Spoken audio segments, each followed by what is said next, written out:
അതിനെന്താ? അതെ, ഈ നാട്ടിൽ വന്നിട്ട് ആദ്യമായിട്ട് കച്ചവടത്തിന് പോവല്ലേ, അത് സമ്മാനം കിട്ടിയ വണ്ടിയുണ്ട്. നല്ല ശകുനമാണ്. വേശ്യയാണ് കണി. പൊക്ക പൊക്ക.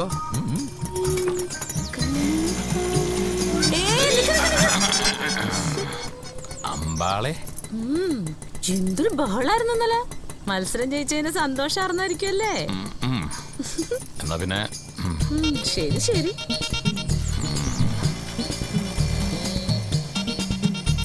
എന്നാലും അമ്പാളെ നീ കറക്റ്റ് സമയത്തിന് വന്നു. എന്തേ?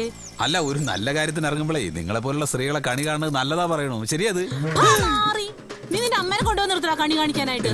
അതിനൊക്കൂല്ല ഞാന്. ശവമേ, നീ ഇങ്ങനെ എന്നെ കുറിച്ച് വിചാരിച്ചേ? നീ എന്താണ് മറ്റുള്ളവരുടെ കൂടെ പോണ കണ്ടത്? നടക്കുമ്പോ നിന്റെ മനസ്സിലിരിപ്പ് ഇതാർന്നല്ലേ?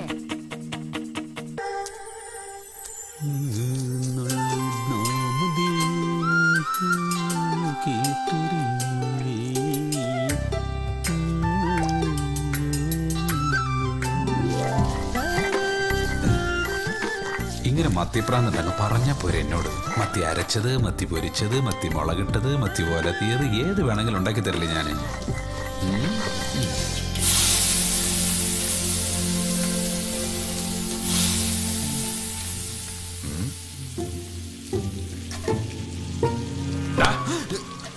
അയ്യോ, എപ്പോ വന്നു? പണി പറ്റിച്ചല്ലേ? ആഹാ, ഇത് സാമിയുടെ കടയിൽ നിന്ന് കഴിച്ച പോലെയാവില്ല. കഴിച്ച് നോക്കിയിട്ട് അഭിപ്രായം പറയും. മണം കൊള്ളാം. ആ, ഇതാണ് ഈ കൈപ്പുണ്യമുള്ളവർ എന്തെങ്കിലുമൊക്കെ വെച്ച് കഴിഞ്ഞാൽ അതിനൊരു പ്രത്യേക രുചി മണമൊക്കെ ഇരിക്കും. ഇത് മൊത്തം ഞാൻ തന്നെ അങ്ങ് തിന്നും. തിന്നോ? അതിനു വേണ്ടിയല്ലേ ഞാനിതൊക്കെ ഉണ്ടാക്കണത്. എങ്ങനെയുണ്ട്?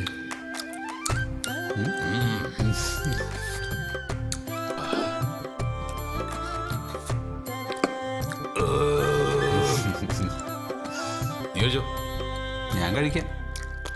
കഴിക്കടാ. ഞാൻ കഴിക്കാം. വെച്ചുണ്ടാക്കിയ ആളുടെ മനസ്സെന്നറിയണത് മറ്റുള്ളവർ സന്തോഷത്തോടെ കഴിക്കുന്നത് കാണുമ്പോളാ. എങ്ങനെയുണ്ട്? സൂപ്പർടാ, സൂപ്പർ. 1 കിലോ കൂടെ വാങ്ങിക്കായിരുന്നല്ലേ? എന്തിനാടാ തൂറ്റിൽ പിടിച്ച് ചാവാനാ? എല്ലാം പാകത്തിനെ പറ്റൂ. എന്നാലും ഒന്നുകൂടെ കഴിക്കും.